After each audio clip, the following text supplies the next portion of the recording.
उत्तर ओडिशार प्रसिद्ध बाबा पंचलिंगेश्वर शैवपीठ में लगाण वर्षार प्रभाव देखा मिली। बालेश्वर नीलगिरी पंचलिंगेश्वर पीठ में देवगिरी पहाड़ू झरी आसुवा झरणार स्रोत प्रखर होती, जहाँफल पत्थर खोल बाबांकर 5टी लिंग प्राय 6 ରୁ 8 फुट उच्चर पानी प्रवाहित होची लिंग उपरे। तेबे पर्यटकों सुरक्षा को आखि आगे रखी गतकाली स्पर्श दर्शन बंद रही। अनिर्दिष्ट समय पर्यंत स्पर्श दर्शन बंद रही। लोकों को पंचलिंगेश्वर पीठ को जावाई बारण करा जाउछि।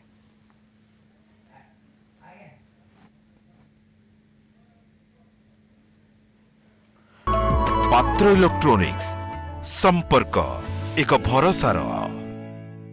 अधिक आलोचना करबा आम प्रतिनिधि दिलीप स्वाई आम सहित जोड़ी होती सीधासख भाव में लाइव।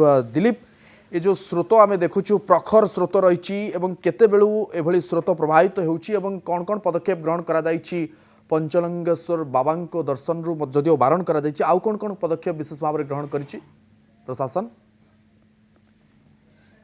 निश्चित भाव में बर्तमान देखो उत्तर ओडिशार प्रसिद्ध शैवपीठ होउछि बाबा पंचलिंगेश्वर शैवपीठ। एठारे शताधिक भक्त मानकर श्रद्धालु मानकर भिड़ जमी थाए। केवल राज्य नुह बंगीय पर्यटकों भिड़ एठारे देखा दी थाए। किंतु जेतेबेले देखंतु गत काली ठारू ए पानीर स्रोत धीरे धीरे बढ़ीथिला। काली जेतेबेले श्रावण मासर द्वितीय सोमवार रहिथिला, जेहेतु यात्री मानकर एवं जो भक्त मान रहिथिले सेमानक सुरक्षा दृष्टि को देखि पंचलिंगेश्वर ट्रस्ट बोर्ड पक्षरु काली ठारू दर्शन स्पर्श दर्शन बंद करा जायतिला। किंतु देखंतु आज जेतेबेले लगातार भाव में गत काली राति ठारू पाखापाखि 12 ରୁ 14 घंटा लगाण वर्षा लगी रहितिला।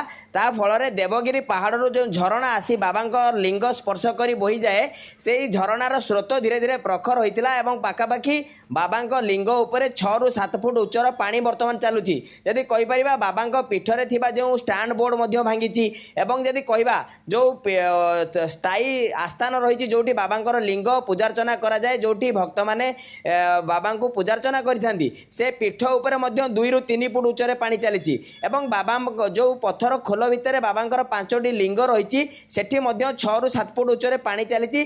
केवल भक्त मानक सुरक्षा दृष्टि को संपूर्ण भाव में स्पर्श दर्शन को बंद कराई एवं जदि माने अत्यधिक पानी बढ़े तेबे आगामी समय में संपूर्ण भाव में पंचलिंगेश्वर पीठ को भक्त मानक बारण रही पारे। कारण देखंतु भय रोची जे द्रुत गति रे जेतेबेले प्रखर स्रोत आसुची कोटी ना कोटी भक्त मानक जीवन प्रति भय रोची। जदि को भक्त भूल वशतः से प्रखर में पड़ जाते तेज से असुविधा हो पारे।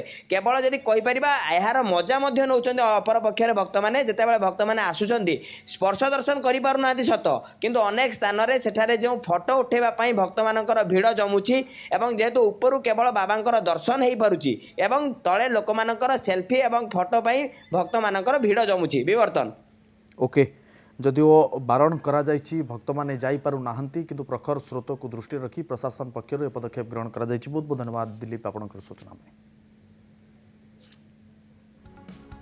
मम्मा भरोसा माने कोन?